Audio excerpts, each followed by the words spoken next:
Tes suara keluar. Mana? Tes. Nah. Bismillahirrahmanirrahim. Assalamualaikum warahmatullahi wabarakatuh. Innal hamdalillah nahmaduhu wa nasta'inuhu wa nastaghfiruh wa na'udzu billahi min shururi anfusina wa sayyiati a'malina. Man yahdihillahu fala mudilla lahu wa man yudlil fala hadiya lahu. Asyhadu an la ilaha illallah wahdahu la syarika lah wa asyhadu anna Muhammadan abduhu wa rasuluhu la nabiyya ba'dah. Allahumma salli wa sallim wa barik ala abdika wa nabiyyika Muhammad wa ala alihi wa sahbihi wa man ihtada bihadihi ila yaumil qiyamah. Qala Allah jalla wa ala ya ayyuhalladzina amanu taqullaha haqqa tuqatih wa la tamutunna illa wa antum muslimun. Amma ba'd. Akhwati fillah, ibu-ibu yang dirahmati oleh Allah Subhanahu wa taala, alhamdulillah segala puja dan puji hanya untuk Allah Subhanahu wa taala yang memberikan kepada kita kesempatan sampai hari ini, di hari-hari di awal bulan Dzulhijjah, di hari-hari di mana setiap amal itu dilipat gandakan pahalanya oleh Allah Subhanahu wa taala. Sebagaimana di dalam hadis yang sahih Nabi sallallahu alaihi wasallam bersabda, "Ma min ayyamin al-'amalus salihu ahabbu ila Allah ta'ala min hadhihi al-ayyamil 'ashr." Tidak ada hari-hari yang amal saleh itu sangat dicintai oleh Allah Subhanahu wa taala ketimbang 10 hari pertama ini, 10 hari bulan Dzulhijjah ini. Sampai sahabat bertanya, "Walal jihadu fi sabilillah ya Rasulullah?" Bagaimana dengan jihad di jalan Allah wahai Rasulullah sallallahu alaihi wasallam? Beliau bersabda, "Walal jihadu fi sabilillah." Bahkan jihad pun kalah pahalanya dengan amal saleh yang dilakukan di 10 hari pertama bulan ini. Ini kesempatan besar. Bahkan pahala jihad kalah dengan ibadah yang dilakukan di 10 hari pertama bulan ini. Illa rajulun kharaja bi nafsihi wa malihi wa lam yarji' minhuma syai'un. Kecuali seseorang yang dia keluar dengan jiwa dan hartanya dan tidak ada yang balik sama sekali. Semuanya dikorbankan habis di jalan Allah Subhanahu wa taala. Ini pelajaran yang sangat luar biasa, kesempatan yang sangat besar. Kita tahu bahwa umur itu di tangan Allah Subhanahu wa taala.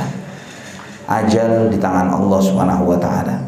Ketika kita masih dikasih umur untuk menjalani hidup di waktu-waktu yang terbaik, di kesempatan-kesempatan terbaik, manfaatkan ini dengan sebaik-baiknya. Bahkan para ulama tidak berbeda pendapat terkait dengan masalah kapan hari terbaik sepanjang tahun. Mereka mengatakan 10 hari pertama bulan Dzulhijjah.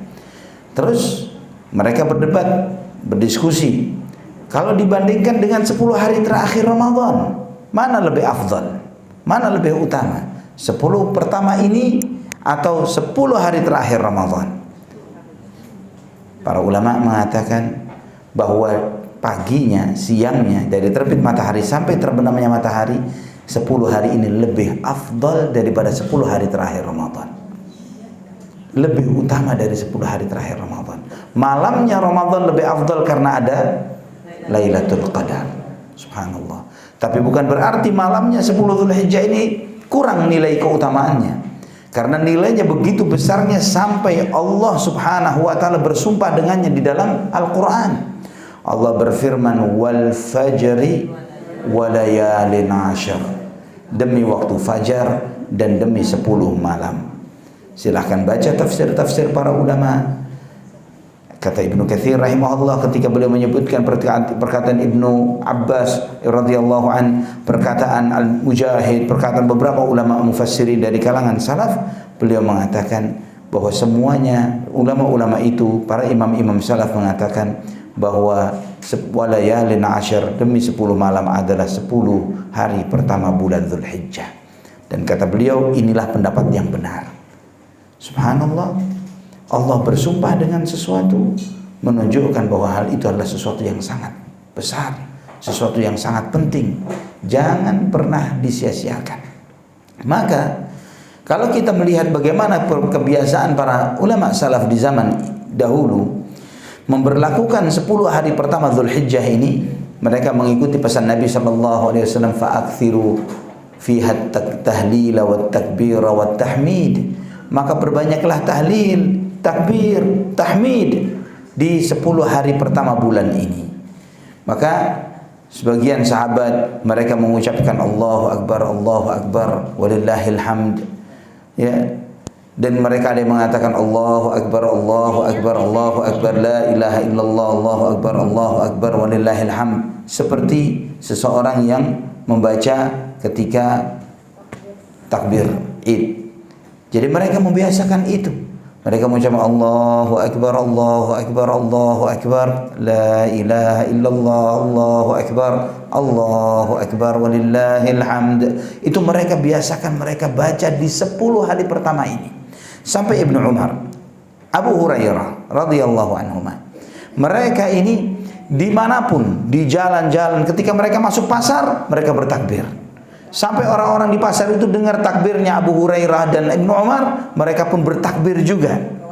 Ya, mereka bertakbir juga. Jadi bisa dibayangkan ya ikhwafillah, bahwa 10 hari ini disemarakkan dengan takbir dimanapun dan kapanpun. Bahkan Ibnu Umar juga, Ibnu Abbas juga radhiyallahu anhuma, mereka bertakbir walaupun ketika berbaring mau tidur. Ya, mereka bertakbir Allahu Akbar la ilaha illallah, Allahu Akbar walillahil hamd. Mereka mengucapkan ini. Jadi semarak Idul Adha itu tidak hanya dirasakan ketika pada waktu Id tanggal 10, 11, 12 dan 13 Dzulhijjah, yang kita mendengar takbir itu selama 4 hari ini, ya, terutama ketika selesai salat wajib. Nah, itu disebut oleh para ulama dengan takbir muqayyad, ya, takbir yang ditentukan waktunya, yaitu sesudah salat wajib. Dan itu sebetulnya kapan dimulainya takbir muqayyad ini? Kapan mulainya? Harusnya ya tanggal 9 pada waktu wukuf Arafah, ya, ketika wukuf Arafah itu mulainya. Namun di kita mulai malam Id biasanya. Ya, di kita dimulai malam Id. Tapi kita lihat ada takbir namanya takbir mutlak yang umum, ya, yang tidak dibatasi waktunya. Takbir mutlak ini dimulainya sejak tanggal 1 Dzulhijjah. Dimulainya sejak tanggal 1 Dzulhijjah. Jadi hari-hari ini diramaikan dengan takbir. Bagaimana jika rumah kita, jalanan kita, masyarakat kita, mereka yang muslim ini, yang mayoritas di negeri ini, di 10 hari ini plus 3 hari nantinya di Ayyamut Tasyrik, meramaikan jalanan, pasar, mal dan lain sebagainya dengan takbir. Ini syiar tauhid yang luar biasa. Syiar tauhid yang Allah Subhanahu wa taala syariatkan kepada kita semuanya, yang Allah muliakan kita dengan tauhid. Itu kemudian dikumandangkan di seluruh tempat, bukan cuma 3 atau 4 hari, tapi 13 hari. Ya. Namun sayangnya sunnah ini hampir tidak pernah kita dengar. Ya. Hampir kita tidak mendengar takbir mulai tanggal 1 Dzulhijjah. Wah, ini aneh lagi. Ya. Baru lagi nih. Tapi itulah sunnah yang pudar dari umat Muhammad sallallahu alaihi wasallam. Nah, kita yang tahu, yang mempelajarinya, kita menghidupkannya. Kita menghidupkan kembali. Hari-hari ini walaupun belum masuk musim haji, artinya belum masuk ke tarwiyah, wukuf dan lain sebagainya. Kalau kita di Saudi Arabia, kita mendengar takbir itu di jalanan. Ya, kita sudah mendengar itu di jalanan, di jalan-jalan kita mendengar. Karena media-media, radio, televisi, semuanya menyampaikan bagaimana para sahabat mereka itu menghidupkan 10 hari ini dengan takbir. Ya. Dan Nabi SAW bersabda dalam hadis yang tadi Anda sampaikan, al-amalus salihu ahabbu ilallahi ta'ala. Yang amal soleh itu sangat dicintai oleh Allah Subhanahu wa taala pada hari-hari ini. Dan Nabi SAW tidak membatasi amal soleh itu apa, maka semua amal. Ya, yang paling mudah, yang paling gampang, yang paling besar pahalanya adalah zikrullah, takbir, tahmid dan tahlil. Kalau misalnya diisi dengan boleh tidak puasa sunnah, boleh. Bolehkah banyak sedekah? Boleh. Bolehkah dan seterusnya. Yang puncaknya adalah haji, yang puncaknya diantaranya adalah menyembelih hewan kurban. Ya, ini diantara puncak-puncak ibadah yang dilakukan di 10 hari ini. Kenapa 10 hari ini lebih utama sampai mengalahkan 10 hari terakhir Ramadan? Karena semua rukun Islam ngumpul di 10 hari ini. Semua rukun Islam. Dari syahadat, puasa, sholat, zakat, sedekah, ya, zakat atau sedekah, haji, ngumpulnya di Dzulhijjah. Tidak ngumpul di waktu yang lain. Di Ramadan tidak ada haji. Tapi di sini ada puasa dan ada haji. Ada puasa apa? Di antaranya Arafah, yang paling puncaknya adalah puasa Arafah. Yang pahalanya apa? Menghapuskan dosa 2 tahun. Masya Allah. Ya, menghapuskan dosa tahun lalu dan dosa akan datang. Ini yang harus kita perhatikan, ikhwah fillah rahimani wa rahimakumullah. Jangan sampai waktu yang sehebat dan semulia ini kita sia-siakan. Ikhwati fillah rahimani wa rahimakumullah. Melanjutkan pembahasan kita dari menapaki tangga-tangga kesalehan, insyaallah kita di lembar terakhir, ya, di 3 halaman terakhir dari buku ini. Sebagaimana penulis menyampaikan di halaman 241 di paragraf yang paling bawah, ya, di paragraf yang paling bawah dari buku ini,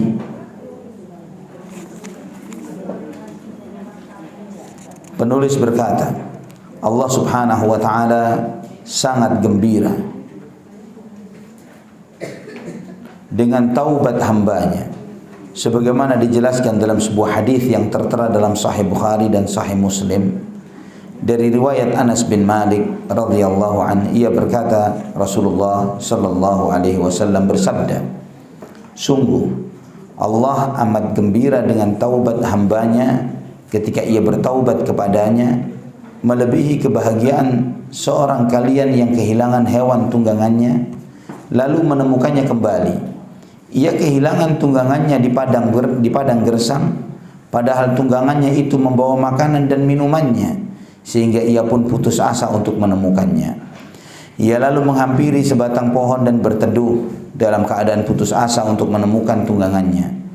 Saat ia dalam kondisi demikian, tiba-tiba ia mendapati hewan tunggangannya berdiri di dekatnya. Ia pun meraih tali kekangnya, lalu sangat gembiranya ia berkata, Ya Allah, Engkau hambaku dan aku adalah Rabbmu. Dia salah ucap karena terlalu gembira. Ya, dia mengatakan Engkau hambaku, aku Tuhanmu. Ya, dia salah ucap karena terlalu gembira.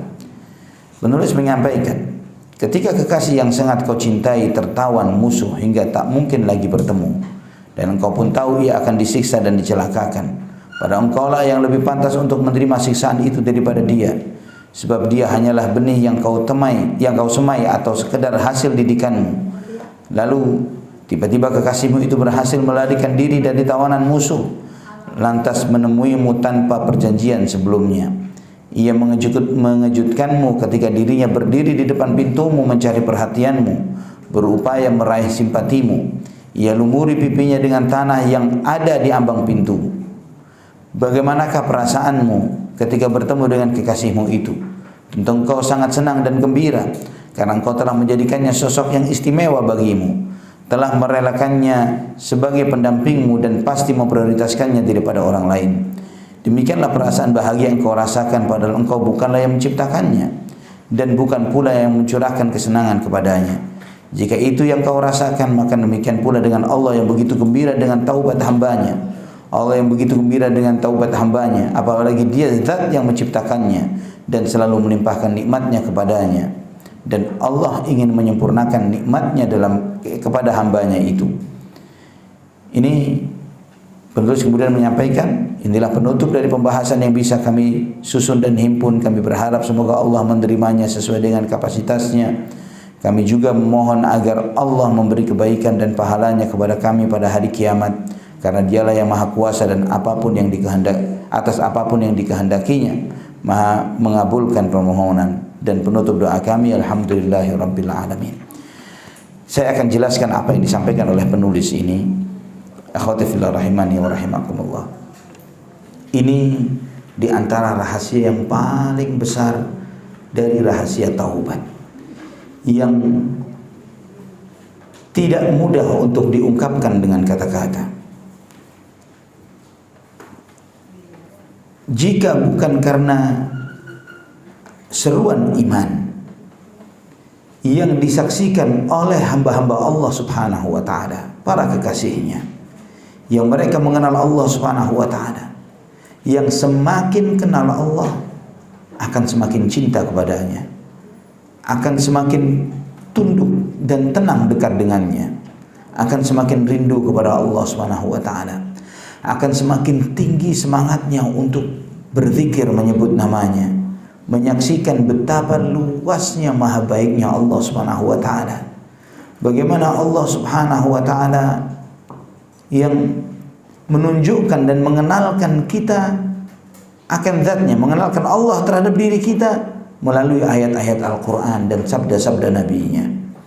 Di dalam hadis ini, hadis Bukhari dan Muslim dari Anas bin Malik radhiyallahu anhu ini, Nabi sallallahu alaihi wasallam menunjukkan kepada kita salah satu sifat Allah Subhanahu wa taala.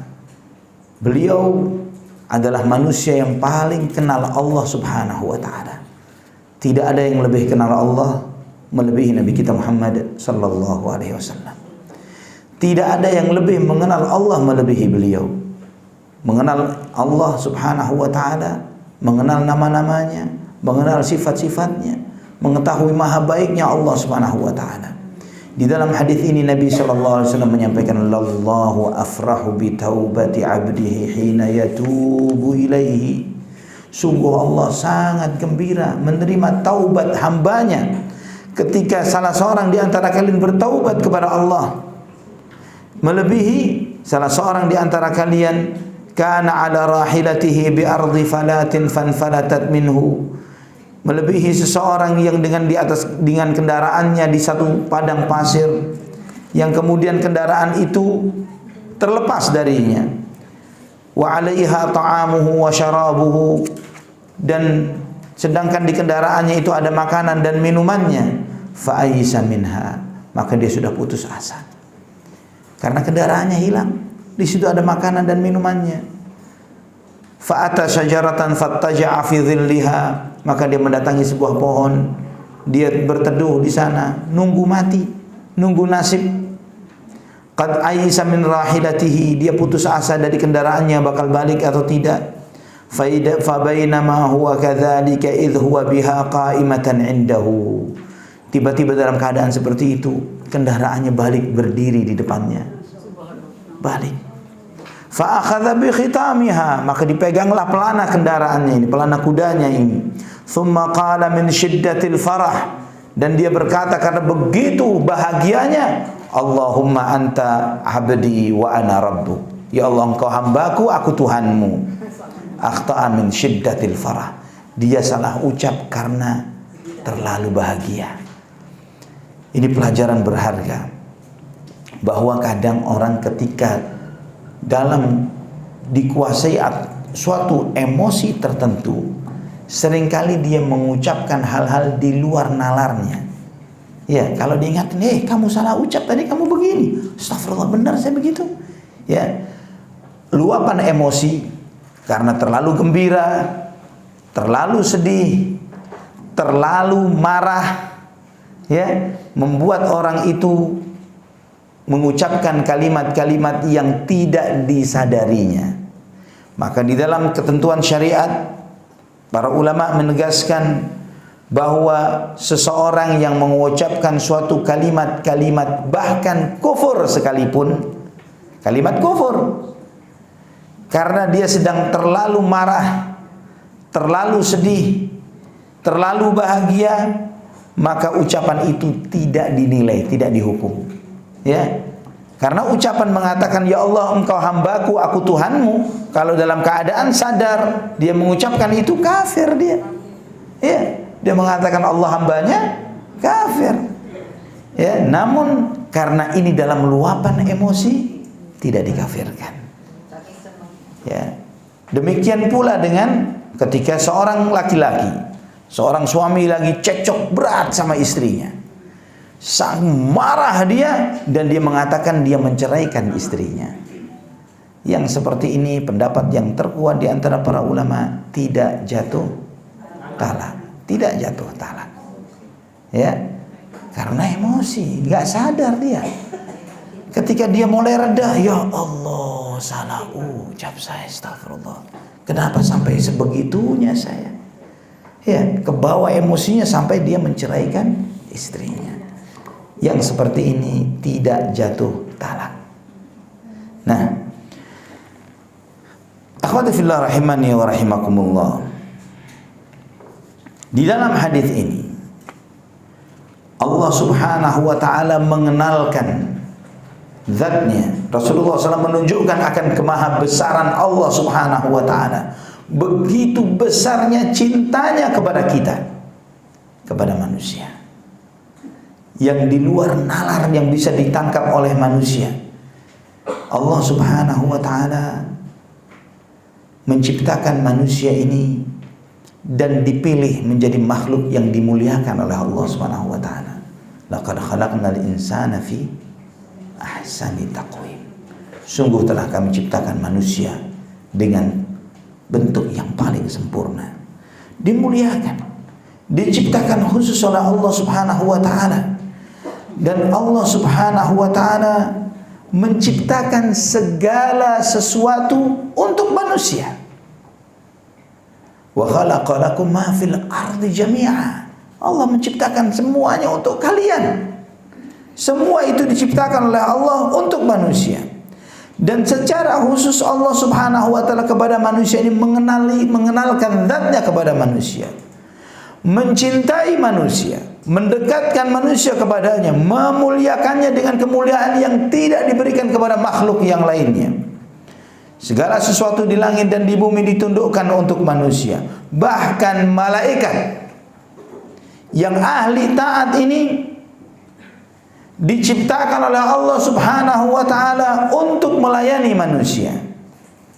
Allah jadikan malaikat, di antara malaikat ada malaikat penjaga yang menjaga manusia ketika kita sadar maupun ketika kita sedang tidur, yang ngurusi semua perbuatan manusia.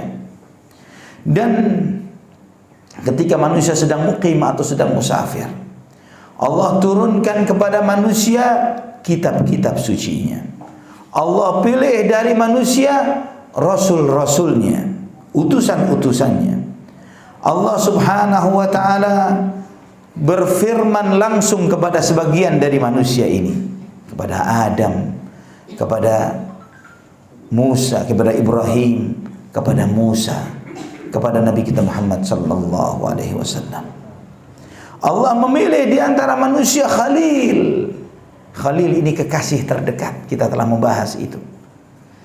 Allah memilih dari manusia Kalim, Kalimullah. Siapa? Siapa Kalimullah? Khalilullah siapa? Nabi Ibrahim dan Muhammad sallallahu alaihi wasallam. Kalimullah Musa alaihi salam. Allah juga memilih di antara manusia ini kekasih-kekasihnya. Allah berikan kepada mereka rahasia-rahasia Allah Subhanahu wa taala. Tempat Allah memberikan hikmah kepada mereka. Allah menempatkan mereka, menjadikan mereka sebagai makhluk yang dicintainya. Surga dan neraka diciptakan untuk manusia. Allah ciptakan makhluk semuanya ini dan Allah turunkan syariat untuk manusia. Pahala dan dosa semua secara umum terkait dengan makhluk yang namanya manusia. Ini adalah pilihan makhluk, pilihan dari makhluk, pilihan Allah Subhanahu wa taala.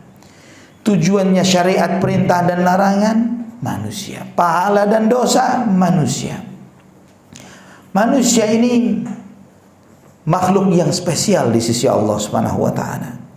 Allah ciptakan Adam alaihi salam dengan tangan Allah Subhanahu wa taala. Sebagaimana Allah firmankan, ya iblis, ma mana'aka an tasjuda lima khalaqtu biyadai. Kenapa kamu tidak mau sujud terhadap makhluk yang aku ciptakan dengan kedua tanganku? Adam diciptakan dengan tangan Allah Subhanahu wa taala. Allah tiupkan ruhnya. Allah perintahkan seluruh malaikat untuk sujud kepadanya. Allah kenalkan kepada Adam asma'a kullaha wa 'allama Adam al-asma'a kullaha. Allah tunjukkan kepada Nabi Adam semua nama ini. Dan Allah tunjukkan kelebihan Adam dari seluruh malaikatnya, dari seluruh makhluknya. Dan ketika iblis tidak mau sujud kepada Adam, Allah usir iblis dari makhluk yang dekat, yang majlisnya, tongkrongannya sejajar dengan para malaikat. Allah jauhkan dia, Allah usir dia, Allah laknat dia. Dan Allah jadikan iblis musuhnya Allah Subhanahu wa taala. Allah jadikan iblis musuhnya. Mukmin, maka akhwati fillah, mukmin dari kalangan manusia adalah makhluk terbaik secara mutlak. Jika seorang mukmin dari kalangan manusia, makhluk terbaik secara mutlak, pilihan Allah dari seluruh alam semesta ini. Dan Allah Subhanahu wa taala menciptakannya untuk semakin menyempurnakan nikmatnya atas manusia, supaya manusia merasakan begitu besarnya ihsan, kebaikan Allah Subhanahu wa taala yang dikhususkan untuk manusia ini, untuk memuliakannya, memberikan karunia yang besar kepadanya, yang karunia-karunia itu tidak bisa dijangkau dengan angan-angan manusia. Nikmat yang Allah sediakan bagi setiap mukmin, nikmat yang melebihi hayalan manusia, yang melebihi kemampuan manusia untuk meminta. Manusia diberi oleh Allah Subhanahu wa taala, terutama secara khusus adalah orang-orang yang beriman, dengan iman yang Allah berikan kepadanya, agar mereka meminta kepada Allah tambahan anugerah, tambahan nikmat yang terlihat maupun yang terlihat, lahir maupun batin, yang segera, yang sekarang ini di dunia maupun di akhirat. Yang tidak akan mungkin semua kebaikan itu diperoleh kecuali dengan cinta Allah Subhanahu wa taala, kecuali dengan cintanya. Dan cintanya Allah tidak bisa diraih kecuali dengan taat kepada Allah Subhanahu wa taala. Tidak akan bisa diraih kecuali dengan lebih mendahulukan kehendak Allah melebihi kehendak hawa nafsu. Maka dengan itu seseorang akan mendapatkan apa yang Allah sediakan dari semua kebaikan ini. Kecuali dengan menjadikan Allah sebagai kekasihnya. Dan Allah telah menyediakan bagi kekasih-kekasihnya dari kalangan manusia itu sambutan yang melebihi sambutan yang disediakan oleh seorang kekasih yang menyambut datangnya orang yang dicintainya. Bisa dibayangkan ketika seorang ibu yang akan menyambut anak yang lama yang belum pulang, dia menyiapkan persiapan-persiapan. Tapi Allah menyediakan untuk mukminin jauh lebih hebat dari apa yang disediakan oleh seorang ibu yang menyambut anaknya yang lama nggak pulang. Allah siapkan jannah, surga, khalidina fiha abada. Allah sajikan semua kebaikan dan keindahan yang di luar hayalan manusia. Dan Allah Subhanahu wa taala memberitahu kepada kekasihnya ini, membuat janji, kamu akan ketemu dengan aku, kamu akan ketemu dengan Allah. Dan Allah buat janji, jaga komitmen janjimu kepada aku, jalankan perintahku, jauhi laranganku. Allah ingatkan janji itu. Maka Allah sampaikan di akhir surat Al-Kahfi, wa man kana yarju liqa'a rabbih falyamal amalan salihan wa la yusyrik bi ibadati rabbih ahada. Barang siapa yang berharap ketemu Tuhannya, Allah sebutkan berharap ketemu liqa'a rabbi. Orang yang cinta berharap ketemu yang dicintai, berharap ketemu dengan yang dicintainya. Allah beritahu kepada manusia hal ini. Allah beritahu kepada manusia, kepada kita semuanya, apa yang mendekatkan diri kita kepada Allah Subhanahu wa taala. Apa yang akan menambahkan cinta Allah kepada kita, yang menambahkan kemuliaan kita di sisinya, dan yang menjauhkan kita dari semua sebab-sebab murka dan azab Allah Subhanahu wa taala. Dan Allah yang menciptakan kita, Allah menunjukkan kepada kita, wahai manusia, kamu ini punya musuh. Musuhmu adalah iblis. Musuhmu adalah iblis. Yang iblis ini musuhnya manusia adalah makhluk yang paling dibenci oleh Allah Subhanahu wa taala. Makhluk yang dibenci oleh Allah. Dan terang-terangan iblis ini telah menunjukkan permusuhannya kepada manusia. Dan iblis ini berupaya sedemikian cara untuk membuat manusia ini berbelok dari taat kepada Allah kepada taat kepada iblis.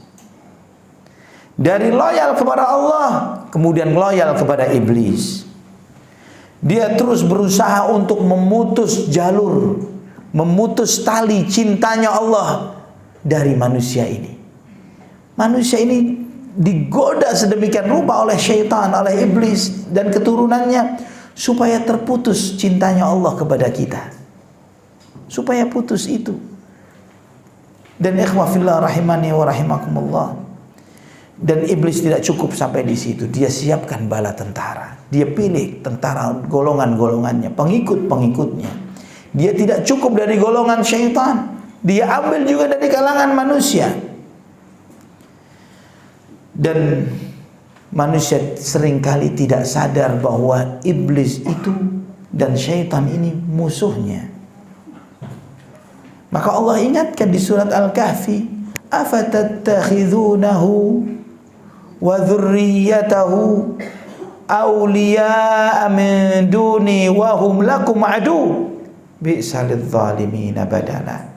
Apa kalian menjadikan iblis dan anak keturunannya sebagai teman-teman dekatmu dan kekasih-kekasihmu, sedangkan dia adalah musuh bagimu? Musuhmu kamu jadikan teman. Bi'salidz zalimina badala. Seburuk-buruk pengganti bagi orang-orang zalim adalah merubah musuh jadi teman, kekasih menjadi musuh.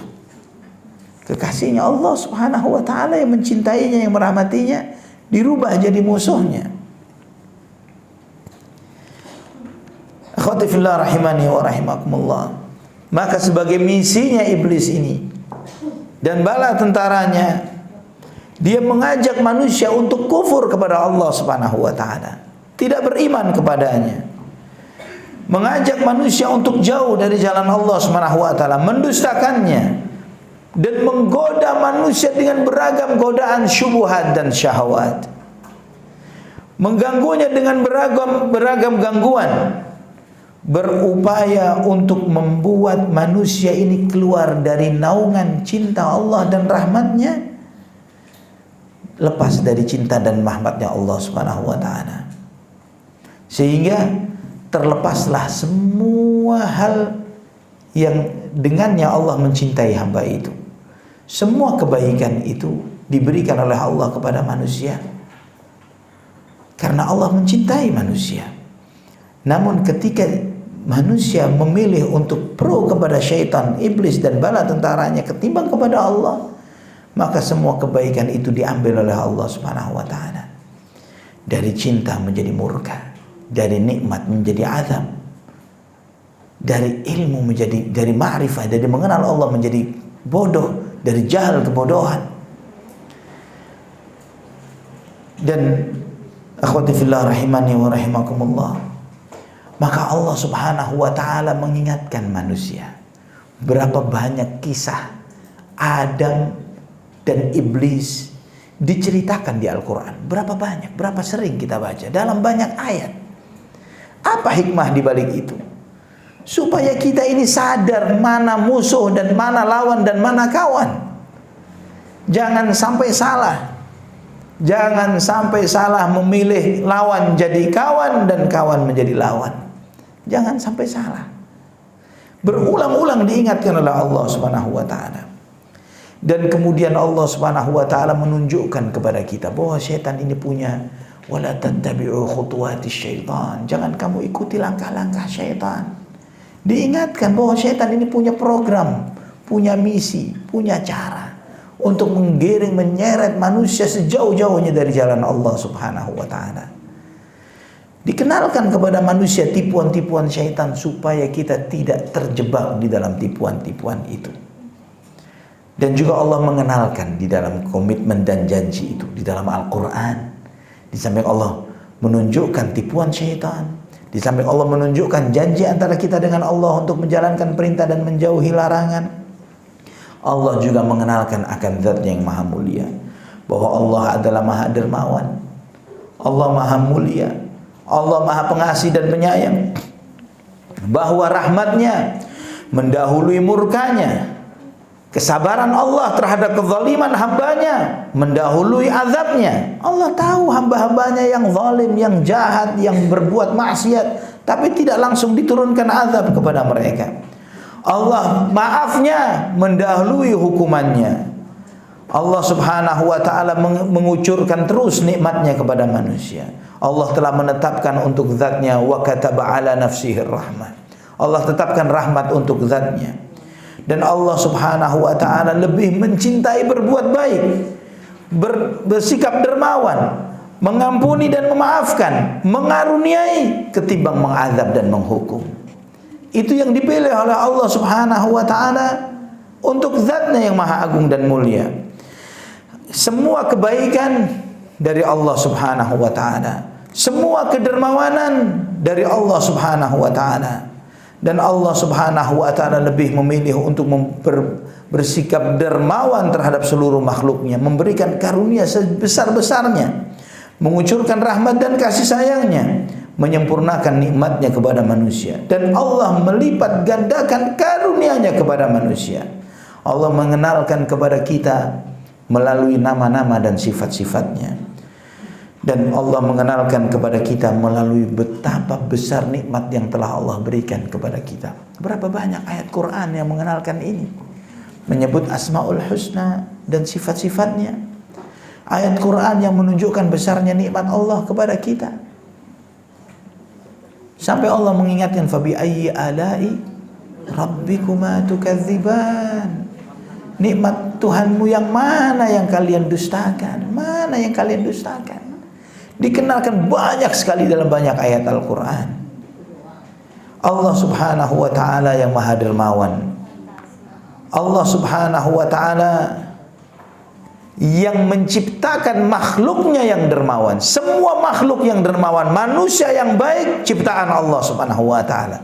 Dianya dan semua kebaikannya ciptaan Allah Subhanahu wa ta'ala.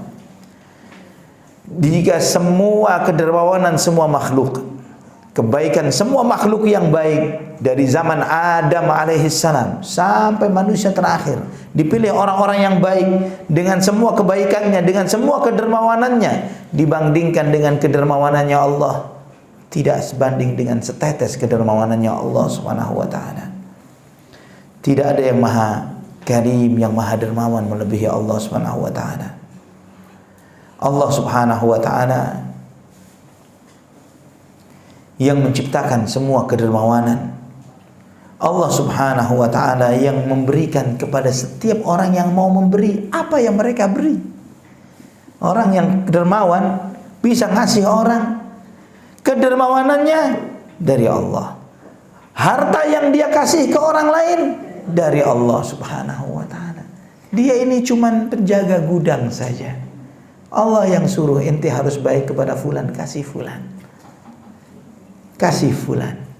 Kalau orang itu punya kedermawanan tapi harta nggak punya, nggak bisa dia ngasih, nggak bisa.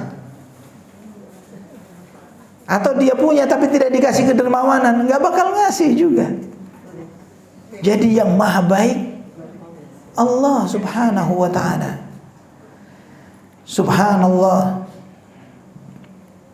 Namun akhwati fillah rahimani wa rahimakumullah, karena Allah maha dermawan, maka ketika Allah memberi, Allah merahmati, Allah memaafkan, Allah memberi karunia. Allah lebih gembira ketika memberi melebihi gembiranya kita yang menerima, melebihi si penerima.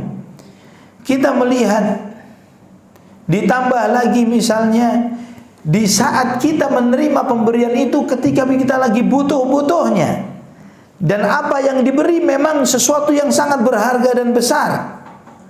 Ini kebutuhan yang sangat besar dari apa yang diberikan, dan besarnya pemberian membuat kita lupa bahwa yang ngasih kita lebih bahagia ketimbang kita yang sedang nerima. Ya, antum melihat contoh sederhana dalam kehidupan. Ketika kita memberi, ada orang datang kepada kita meminta tolong. Dengan sangat memelas dia minta tolong. Terus kemudian kita tanya, membayangkan memelasnya dia ini, seakan-akan ini masalah gede banget nih, luar biasa, berapa puluh juta ini masalah dia. Dia cuma butuh 100 ribu. 100 ribu. Cuma 100 ribu. Kita keluarkan uang 100 ribu, kita kasih. Kita kaget melihat responnya orang ini, berterima kasihnya sambil nangis, memeluk kaki kita dan terima kasih, semoga dirahmati dan sebagainya. Padahal kita tahu ini apa yang kita kasih nggak senilai dengan apa yang kita punya. Namun kita menyadari di sebahagia itu dia menerima karena dia lagi butuh. Dia lagi butuh. Sebesar itu kebahagiaan dia. Maka kita yang ngasih jauh lebih bahagia. Kita lebih bersyukur. Tolong handphonenya, tolong handphonenya. Ya, bahagianya kita jauh lebih besar. Ya Allah, ana nggak nyangka. Ternyata pemberian ana sebegitu bernilainya buat dia. Sebegitu bernilainya buat orang ini. Namun kadang si penerima karena sudah gelap, karena dia sudah sangat senangnya dengan pemberian ini, dia lupa bahwa kita yang ngasih lebih senang dari dia. Lebih bersyukur kepada Allah, ya Allah, alhamdulillah pemberian ana bernilai luar biasa bagi orang tersebut. Sehingga membuat orang yang menerima nggak sadar dia bahagia dengan pemberian itu, tapi kita lebih dari apa yang dia bahagiakan, dari apa yang dia bahagiakan. Kalau kita bandingkan dengan Allah, walillahil matsalul a'la. Allah Subhanahu wa taala yang memiliki perumpamaan yang jauh lebih maha tinggi dan maha besar. Yang Allah Subhanahu wa taala yang memiliki semua langit dan bumi, yang menguasai semua makhluk.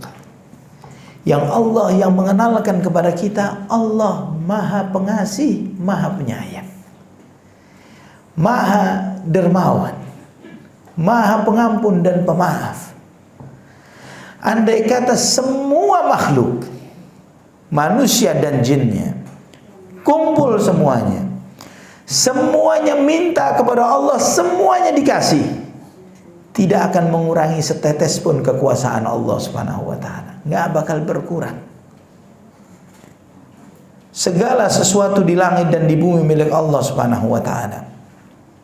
Maka Allah yang maha dermawan ini, yang maha hidup, yang maha mengetahui, al-hayyu al-alim, as-sami'ul basir, yang maha mendengar, yang maha melihat. Maka kedermawanan Allah merupakan bagian dari konsekuensi dari nama-namanya yang sifat yang maha agung dan mulia. Allah memaafkan dosa hambanya, lebih Allah cintai ketimbang menghukum hambanya. Allah merahmati hambanya, lebih Allah cintai ketimbang menyiksa hambanya. Karunia Allah, Allah lebih senang untuk memberi karunia ketimbang Allah menegakkan keadilan. Kalau Allah menegakkan keadilan, setiap bersalah dihukum, tidak ada yang tersisa. Namun Allah terus ngasih karunia-Nya ketimbang menegakkan kemahaadilan Allah Subhanahu wa taala. Allah lebih suka memberi ketimbang tidak memberi. Maka kemudian ketika salah seorang hambanya dari manusia ini yang sudah dicintai sejak awal, sudah sejak awal dicipta, sudah dicintai oleh Allah, sejak awal sudah Allah sediakan tempat-tempat kemuliaan untuk manusia, yang sejak awal sudah dikasih kelebihan-kelebihan, dipilih nabi dari manusia, diturunkan kitab suci dari manusia, diberi semua kebaikan ini, dikasih semuanya ini. Setelah diberi itu semuanya, dan Allah subhanahu wa ta'ala terus memberikan nikmat, dan sekejap mata pun, sehembusan nafas pun tidak pernah diputus rahmatnya. Manusia ini salah sebagian dari mereka nyoba untuk mencari masalah dengan Allah subhanahu wa ta'ala dengan berbuat maksiat dan dosa, mencoba memancing murkanya Allah subhanahu wa ta'ala dengan berbuat maksiat. Dia lari dari rahmatnya Allah. Larinya kemana? Ke tempat musuhnya, iblis. Ke tempat syaitan, ke tempat iblis. Dia lari dari Allah yang merahmatinya ke rumahnya syaitan, minta perlindungan sama syaitan. Dia mencoba untuk membuka pintu azab dan menutup pintu rahmat. Dia lari kepada syaitan ini. Dia mencoba melarikan diri dari yang maha pengasih dan maha penyayang, yang maha dermawan dan maha baik. Dan kemudian dia lari kepada syaitan untuk membuat murkanya Allah subhanahu wa ta'ala kepadanya. Akhwati fillah rahimani wa rahimakumullah. Dia dengan segala dosa dan maksiat yang dia perbuat, dengan segala kefahishan, kemaksiatan, kekejian yang dia lakukan, dia mencoba memancing Allah subhanahu wa ta'ala untuk murka kepadanya. Dia ingin berusaha untuk merubah Allah yang maha dermawan untuk nyetop kedermawanannya, Allah yang maha pemaaf untuk nyetop pemaaf dan ampunannya. Dia mencoba dengan maksiat yang dia lakukan ini. Dengan maksiatnya ini dia berusaha untuk merubah statusnya dari makhluk yang dicintai menjadi makhluk yang dibenci. Dia berusaha untuk seperti itu. Dalam keadaan yang seperti ini, dalam keadaan yang awalnya dia adalah hamba yang dicintai dan dikasihi oleh Allah subhanahu wa ta'ala, dia lari dari tempat yang dicintai itu. Dia pergi. Dia mencoba menolak untuk, ya Allah, ana gak terima dengan semua kebaikanmu, ana mencoba yang lain. Dia mencoba dengan yang lain. Malah dia pergi ke rumah musuhnya, padahal dia lagi butuh-butuhnya kepada Allah, lagi butuh-butuhnya setetes pun, sehembusan nafas pun gak pernah bakal luput dia dari kebutuhan dia terhadap rahmat Allah subhanahu wa ta'ala. Dan ketika dia sedang di tempat musuhnya itu, Allah, di saat dia sedang lupa dengan Allah yang memberikan rahmat dan kasih sayangnya, ketika dia asyik berpelukan, asik dengan, sibuk dengan musuhnya, dengan syaitan, Allah subhanahu wa ta'ala beri peringatan-peringatan, disadarkan, sadar kamu, diingatkan, dikasih ujian, dikasih cobaan, diingatkan, dikasih sakit, ya, dikasih musibah, diambil hartanya, supaya dia apa? Balik, supaya dia balik. Jangan kejauhan perginya, supaya dia balik. Maka diingatkan itu, ditunjukkan oleh Allah. Dalam keadaan seperti ini pun Allah nggak langsung ngirim azab kepada dia. Diingatkan, ingat kamu ini butuh Allah. Allah telah memberikan kedermawanannya kepadamu. Allah maha tahu apa yang dia perbuat, dan maha tahu konsekuensi apa yang bakal dia alami ketika dia tetap seperti itu. Apa yang bakal terjadi kalau dia terus maksiat sampai mati, Allah maha tahu akan hal ini. Dia bakal kemana? Maka Allah ingatkan, diingatkan, disadarkan, sadar kamu. Diingatkan, ditegur dengan teguran-teguran. وَلَنُذِيقَنَّهُمْ مِنَ الْعَذَابِ الْأَدْنَى دُونَ الْعَذَابِ الْأَكْبَرِ لَعَلَّهُمْ يَرْجِعُونَ. Sungguh kami akan cobakan kepada manusia ini siksaan-siksaan kecil sebelum terjadinya yang besar, la'allahum yarji'un, supaya mereka rujuk, supaya mereka sadar, supaya mereka balik. Dhaharal fasadu fil barri wal bahri bima kasabat aydin nas liyudhiqahum ba'dalladzi amilu la'allahum yarji'un. Telah terjadi kerusakan-kerusakan di daratan dan lautan karena dosa-dosa yang diperbuat oleh manusia, supaya Allah menimpakan kepada mereka dampak akibat dari dosa-dosa yang mereka perbuat, supaya mereka rujuk, supaya mereka sadar. Banyak ayat Quran mengingatkan itu. Ya, diingatkan oleh Allah Subhanahu wa taala. Dan kemudian ikhwatal iman, di saat dia mulai sadar, ya Allah, saya terbentur masalah, kena musibah, kena sakit, maka di saat itu dia melepaskan diri dari musuhnya. Dia lepas dari situ. Dia mencoba lari lagi balik. Dia lari lagi balik kepada Rabbnya, kepada Allah Subhanahu wa taala. Dia balik lagi kepada Allah Subhanahu wa taala, mengetuk pintunya Allah Subhanahu wa taala, ingin balik. Dia letakkan pipinya di pintunya Allah Subhanahu wa taala. Dia melumuri dirinya dengan debu untuk minta maaf dan minta ampun kepada Allah Subhanahu wa taala, merendahkan dirinya, menangis meratap, minta maaf kepada Allah Subhanahu wa taala. Dan dia minta kepada Allah Subhanahu wa taala untuk mengembalikan rahmatnya kepadanya, meminta maaf kepada Allah Subhanahu wa taala. Dia meletakkan kedua tangannya di hadapan Allah, dia pasrah. Dia berharap Allah Subhanahu wa taala merahmatinya. Allah Subhanahu wa taala tahu apa yang di hati hamba ini, yang tulus, yang sadar, yang pengen balik taubat, pengen kembali menjadi baik.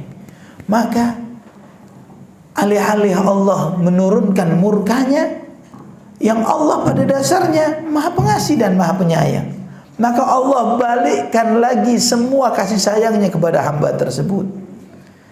Dari Allah menutup pintunya, Allah bukakan pintu rahmat yang lebih besar dari itu. Allah tidak lagi menghukumnya, namun Allah memberikan maaf dan ampunannya. Allah menambahkan rahmat dan kasih sayangnya. Allah tetap bersabar terhadap semua kesalahan-kesalahannya. Maka dengan taubat dan rujuknya kepada Allah Subhanahu wa taala, Allah yang memang pada awalnya, pada dasarnya mengasihi manusia, merahmati manusia, mengampuni segala kesalahan dan dosanya, memaafkan segala khilafnya, yang itu memang salah, semua nama-namanya Ar-Rahmanur Rahim, Al-Afuwul Karim, Al-Jawadur Rahim. Ini nama Allah Subhanahu wa taala. Al-Ghaffar, At-Tawwab, Al-Ghafur. Ini nama Allah Subhanahu wa taala. Maka Allah melihat hamba itu dengan tulusnya balik kepada Allah, yang memang Allah Maha Pengampun, Maha Pemaaf, Maha Pengasih, Maha Penyayang. Bagaimana bahagianya Allah menyambut dia? Bagaimana bahagianya Allah menyambut hamba tersebut? Dia kembali dengan pilihan hatinya untuk taat kepada Allah Subhanahu wa taala. Dia kembali berusaha untuk rujuk kepada ampunan dan maafnya Allah dan ridhanya Allah Subhanahu wa taala. Maka Allah semakin bukakan pintu karunia-Nya kepada hamba-hamba yang taubat ini. Berikan kebahagiaan dan senangnya Allah terhadap mereka melebihi bahagianya hamba itu yang telah diberi taubat oleh Allah Subhanahu wa taala. Yang memang sudah pada dasarnya Allah sudah mencintai manusia. Subhanallah. Sebagaimana sebuah kisah, ada seorang saleh yang sekali waktu dia ini merasa gersang hatinya. Dia merasa hatinya ini jauh dari Allah Subhanahu wa taala. Maka dia berusaha untuk bertaubat, beristighfar, dan kemudian dia berjalan di salah satu gang, di salah satu rumah. Dia melihat seorang anak yang meraung, yang menangis, dan ibunya menepis anak itu dari belakangnya. Anak itu mencoba memegang baju ibunya, kemudian ibunya juga jangan pegang ibu, terus ditepis seperti itu. Sampai kemudian ibunya masuk rumah dan ditutupnya pintu rumah itu. Ditutup pintu rumah ini dari anak ini. Kemudian anak itu menangis di depan pintu. Setelah itu anak itu balik. Dia melihat pintunya ketutup, dia keluar dari rumah ini. Namun tidak jauh dilihat oleh orang soleh ini perilaku sang anak ini. Dilihat. Tidak jauh keluar dari rumah, anak ini sadar bahwa nggak ada tempat pulang kecuali ke rumah ibunya. Nggak ada tempat pergi kecuali ke tempat ibunya. Tidak ada yang bakal menyayangi dia, menaungi dia, melindungi dia melebihi ibunya. Maka dengan hati yang hancur dia balik lagi ke rumah ibunya. Dia mengetuk pintu itu, mengusap pintu rumahnya sampai dia tertidur di depan pintu. Dia tertidur di depan pintu. Maka sang ibu ketika dia membuka pintu, dia melihat anaknya tertidur di depan pintu ini, ibunya menangis. Ibunya nangis. Dipeluknya anaknya ini, diangkatnya, dibawa masuk anak itu. Dan ibunya mengatakan, ya waladi, aina tadhhabu anni? Faman ya'wika siwai? Wahai anakku, mau pergi kemana kamu? Siapa yang bisa menyayangimu dan melindungimu selain aku? Alam aqul lak la tukhalifni wa la tahmil bi ma'siyatika li ala khilafi ma jubiltu alaihi minar rahmati lak. Bukankah aku sudah ingatkan kamu, jangan kamu menyelisihi perintahku, jangan kamu durhaka kepadaku, jangan kamu merubah sifat sayangku kepadamu menjadi marah dan murka kepadamu. Aku sudah disifati oleh Allah sebagai seorang ibu yang penyayang terhadap anaknya. Wasyafaqa alaiki wa iradatul khairi lak. Yang aku telah diciptakan untuk selalu menyayangimu dan berbuat baik kepadamu. Kemudian anak itu dibawa masuk. Maka dia berpikir, subhanallah, kita ini mau lari dari pintunya Allah mau kemana? Mau jauh dari Allah mau kemana? Hanya tempat kembali itu Allah subhanahu wa ta'ala. Dan dia berpikir, orang saleh ini berpikir. Perkataan sang ibu yang mengatakan, la tahmilni bima'siyatika li ala khilafi ma jubiltu alaihi minar rahmati wasyafaqah. Jangan kamu melanggarku, jangan kamu tidak taat kepada aku, sehingga kamu merubah sifat dasarku yang sayang menjadi marah kepadamu. Sifat dasarnya Allah kepada kita Rahmanur Rahim, Al-Afu. Sifat dasarnya Allah adalah Al-Karim. Allah yang mendahulukan rahmatnya sebelum azabnya. Dan Nabi SAW yang telah menunjukkan kepada kita, lallahu arhamu bi'ibadihi minal walidati liwaladiha. Sebagaimana Nabi pernah menyebutkan sekali waktu ketika ada sebagian rombongan orang yang digiring masuk ke kota Madinah. Rombongan orang di antara laki-laki dan wanita. Di antara rombongan itu ada seorang ibu yang kebingungan. Dia mencari-cari sesuatu. Ternyata dia mencari anaknya, bayinya yang sedang dipegang oleh salah seorang dari rombongan itu. Diambil bayinya, dipeluknya, diciumnya, disusuinya bayi itu. Kemudian Nabi SAW bertanya kepada para sahabatnya, kamu perhatikan ibu tersebut, betapa sayangnya dia kepada bayinya. Kira-kira kalau dia disuruh untuk melemparkan bayinya ke api, mau? Gak bakalan. Kata Nabi SAW, lallahu arhamu bi'ibadihi minal walidati biwaladiha. Sungguh Allah lebih sayang kepada hambanya melebihi sayangnya seorang ibu kepada anaknya. Namun sebagian besar kita gak kenal Allah. Sebagian besar kita gak kenal Allah. Sampai ada seorang saleh terdahulu, Hammad bin Salamah, salah seorang gurunya Imam Bukhari rahimahullah. Beliau pernah mengatakan, "Lau khuyyirtu man sayuhasibuni, arabbi am ummi, lakhtartu rabbi." Andai kata aku nanti pada yaumul hisab disuruh untuk milih, siapa yang akan menghisab aku? Tuhanku, Allah subhanahu wa ta'ala, atau ibuku? Aku bakal pilih Allah subhanahu wa ta'ala. Karena Allah lebih sayang kepada kita ketimbang ibu kita. Sehingga ada sebagian sahabat sampai pernah bertanya, ya Rasulullah, Apakah benar nanti yang akan menghisab kita nantinya Allah sendiri? Gak ada yang bukan yang lain ya Rasulullah, Allah sendiri. Kata Nabi SAW, nah Allah sendiri yang akan menghisab kalian. Maka dia pulang dengan senang. Alhamdulillah, Alhamdulillah, Allah sendiri. Ketika ditanya, kenapa kok kamu segembira itu? Allah Maha Pemaaf ya Rasulullah. Allah Maha Pemaaf. Allah Maha Pengampun.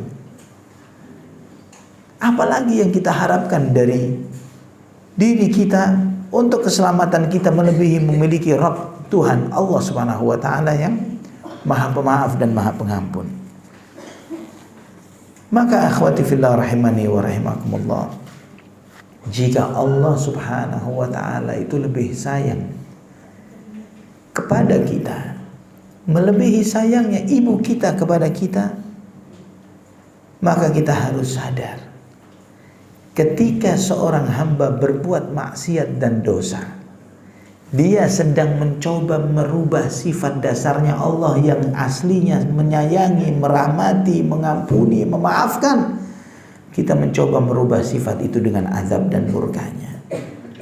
Dan juga sadari bahwa ketika kita taubat, ketika kita sadar dari dosa kita, balik kepada pintunya Allah, maka Allah akan lebih gembira menerima taubatnya kita melebihi orang laki-laki tadi, melebihi lelaki tadi yang kehilangan kendaraannya dan dia sudah putus asa.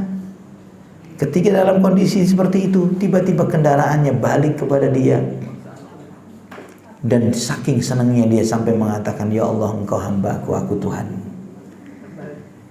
Kebalik karena salah ucap karena begitu gembiranya. Allah lebih gembira dari dia. Ana tidak menemukan cara yang paling mudah untuk bisa menjelaskan hadis ini kecuali dengan uraian seperti ini. Dan di balik uraian ini banyak makna yang lebih dalam bagi setiap hamba yang semakin kenal Allah Subhanahu wa taala. Subhanallah, akhwati fillah. Mana yang lebih baik dari Allah Subhanahu wa taala yang Maha tahu ketika kita lagi maksiat tapi Allah enggak turunkan azab. Ya, ketika kita sedang menggunjing, ketika melihat kepada yang haram, ketika kita sedang melakukan hal-hal yang dibenci oleh Allah, melakukan kezaliman baik terhadap diri kita maupun orang lain, Allah lihat, Allah dengar, Allah tahu, Allah mencatat. Tapi Allah tidak segera turunkan azab. Dan sebaliknya malah diberi peringatan-peringatan, disadarkan dengan banyak kesadaran. Kamu lupa Allah, Allah nggak lupa kita. Kita lupa Allah, Allah tidak lupa kita. Ini adalah pembahasan akhir dari buku Menapaki Tangga-Tangga Kesolehan. Dan materi berikutnya insya Allah boleh dicatat untuk judul yang akan datang, materi yang membahas tentang amar ma'ruf dan nahi munkar. Amar ma'ruf dan nahi munkar, mengajak kepada kebaikan dan mencegah dari kemunkaran. Kebetulan materi itu tidak ada di dalam buku ini, tapi nanti insya Allah dalam beberapa hal kita akan merujuk kepada buku ini. Ya, dan insya Allah ketika semua materi itu disampaikan, nanti mungkin kita akan membahas ulang dari awal buku ini. Masalah nggak? Kalau dibaca ulang buku ini masalah nggak? Enggak kan? Insya Allah. Wallahu a'lam bishawab. Sampai di sini silahkan kalau ada yang mau ditanyakan.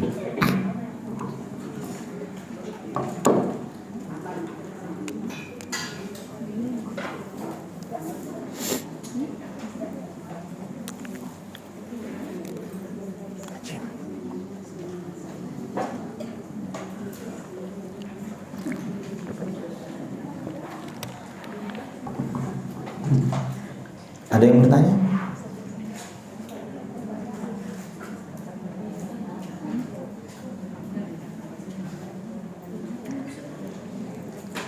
Silakan. Assalamualaikum. Kenapa Bu Noni?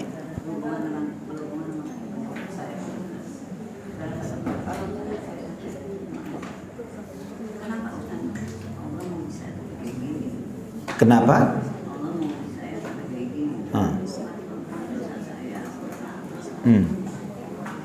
Seorang hamba yang sadar bahwa dia adalah hamba, dia tidak akan mengatakan terkait dengan ujian yang Allah uji kepada dirinya, kenapa Anda diuji seperti ini? Karena apa? Karena kita ini milik Allah, kita ini hamba Allah, kita gak bisa milih. Ya, Allah yang menentukan dan menetapkan. Kan andai kata Allah Subhanahu wa taala, ya, andai kata Allah Subhanahu wa taala menghukum seseorang, artinya menguji seseorang dengan bermacam-macam ujian hidup, nggak ada yang salah dari Allah Subhanahu wa taala. Tidak ada yang salah dari Allah Subhanahu wa taala, karena kita milik Allah. Allah Subhanahu wa taala mau memuliakan seseorang di dunia atau menghinakan seseorang, membuat hidupnya sengsara. Ini Allah yang memiliki langit dan bumi. La yus'alu amma yaf'al wa hum yus'alun. Allah tidak ditanya kenapa Allah berbuat seperti ini dan begitu, tapi manusia yang ditanya. Namun jangan pernah kita karena itu, ya, karena kita menyadari bahwa Allah Subhanahu wa taala tidak boleh ditanya, kenapa ya Allah engkau beginikan saya, kenapa? Enggak boleh kita nanya begitu ke Allah. Tapi yang kita tanyakan adalah apa sikap kita terhadap apa yang Allah uji. Sabarkah atau tidak? Ya, ingat ada sebuah hadis sahih dalam Sahih Muslim. Nabi sallallahu alaihi wasallam menyebutkan yu'ta yaumal qiyamati bi an'ami rajulin fid dunya min ahlin nar. Nanti akan dimunculkan di akhirat, nanti pada hari kiamat, orang yang paling bahagia hidupnya di dunia. Jadi nggak pernah susah, Bu Noni. Orang ini bahagia terus hidupnya di dunia, senang terus hidupnya, nggak pernah susah, kaya raya, bahagia, semua yang dia mau dia dapat. Tapi di neraka, tapi di akhirat nanti masuk neraka. Masuk neraka. Fayusbaghu fin nari sibghah. Maka kemudian orang itu dicelup secelupan di neraka. Sekali secelupan, 1 detik saja. Celup. Ya, dimasukkan neraka, dikeluarkan. Ditanya, hal ra'aita khairan qat? Hal sya'arta na'iman qat? Apakah kamu pernah melihat kebaikan? Apakah kamu pernah merasakan kesenangan, nikmat sebelum ini? Padahal seumur hidup mungkin 90 tahun, 100 tahun senang hidupnya, dan dimasukkan neraka secelupan dan ditanya, kamu pernah merasa baik? Pernah merasa senang? Dia mengatakan, wallahi la ya Rabb, demi Allah saya nggak pernah senang hidup saya. Lupa semua puluhan tahun hidup di dunia yang penuh dengan kenikmatan hanya karena dicelup sedetik saja di neraka. Bisa dibayangkan besarnya azab neraka sampai membuat seseorang itu melupakan puluhan tahun nikmat di dunia. Wa yu'ta bi afqari rajulin min ahli dunya wa huwa min ahli jannah. Kemudian kata Nabi SAW, dibawakan seseorang yang paling sengsara hidupnya di dunia. 10 puluhan tahun di dunia hidupnya sengsara, taab, fakir, menderita, sakit-sakitan, susah, kekurangan, dihinakan orang, dicemooh sana sini, difitnah dan macam-macam. Sudah ujian dunia, baik fisik, mental, kesehatan, apapun dia derita, tapi dia sabar. Maka dia min ahlil jannah, calon surga. Fayusbaghu fil jannati sibghah. Maka orang yang puluhan tahun hidup di dunia dengan sengsara dan menderita ini dicelupkan sebentar saja di surga. Ditunjukkan sebentar saja di surga, sedetik. Kemudian dikeluarkan lagi, ditanya, hal ra'aita syarran qat? Hal sya'arta bu'san qat? Apakah kamu pernah melihat kesengsaraan dan penderitaan? Apa kamu pernah susah hidupmu? Wallahi ya Rabb, la, demi Allah wahai Tuhanku, saya nggak pernah susah dan sengsara. Puluhan tahun di dunia sengsara, hanya sedetik di surga dia lupa semua kesengsaraan hidup dunia. Mau pilih yang mana? Yang pertama atau yang kedua?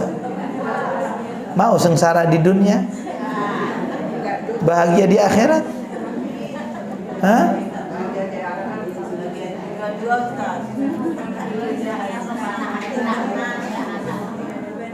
Ini kita harus sadar. Memang setiap orang boleh maunya dua-duanya happy, ya. Tapi dari pelajaran hadis ini adalah kita ini nggak bisa milih nasib, tidak bisa milih nasib, nggak bisa. Sadari itu, ya. Kalau ngatur rencana kita dikasih kesempatan untuk bisa milih nasib, mungkin kita ngatur begini begitu semuanya ajib. Tapi kita tidak bisa milih nasib. Kalau diuji oleh Allah, kita berharap jadi yang kedua tadi. Ya, sesengsara apapun ingat akhirat sedetik saja. Belum masuk surga, kecium baunya saja dari puluhan tahun sebelum masuk, sudah lupa semua sengsara dunia ini. Lupa. Ya, ingat itu, ingat itu. Pernah Nabi SAW pernah sekali waktu dijenguk oleh Umar bin Khattab, dijenguk di rumahnya waktu tidur siang. Maka Nabi bangun dari tidur siangnya ini, punggungnya Nabi itu membekas dari hamparannya Nabi, karena hamparannya Nabi cuman anyaman daun kurma, ya, yang keras, cuman ditutup kain putih begitu saja. Jadi kalau tidur, bangun tidur, punggungnya membekas. Ya, ada yang masih alasnya begitu tidurnya. Minimal kita pakai kasur walaupun yang murah-murahan. Ya, nggak ada yang kayak Nabi SAW yang bangun dari tidurnya punggungnya yang putih ini membekas merah dari tempat tidurnya yang keras itu. Umar melihat itu nangis. Umar, ya Rasulullah, Kisra wa Kaisar, Kisra Persia, Kaisar Romawi, mereka hidup mewah padahal kafir ya Rasulullah. Wa anta safwatullahi ala khalqih, sedangkan engkau ini kekasih Allah ya Rasulullah. Apa enggak pantas hidupmu sedikit nyaman, sedikit enak ya Rasulullah? Apa kata Nabi SAW? Afi syakkin ya Ibnul Khattab, apa kamu ragu dengan kebenaranku ya Ibnul Khattab? Ama tarda an takuna lahumud dunya walanal akhirah, apa kamu tidak ridha wahai Umar, biarkan dunia untuk mereka dan kita akhirat? Ridha enggak? Biarkan orang kafir dapat dunia, kita dapat akhirat. Ridha enggak? Harus ridha. Pertanyaan itu ditanyakan kepada Umar dan ditanyakan kepada kita. Wahai Ali, wahai fulan, wahai fulana, apakah kalian tidak ridha? Biarkan dunia untuk mereka dan untuk kita akhirat.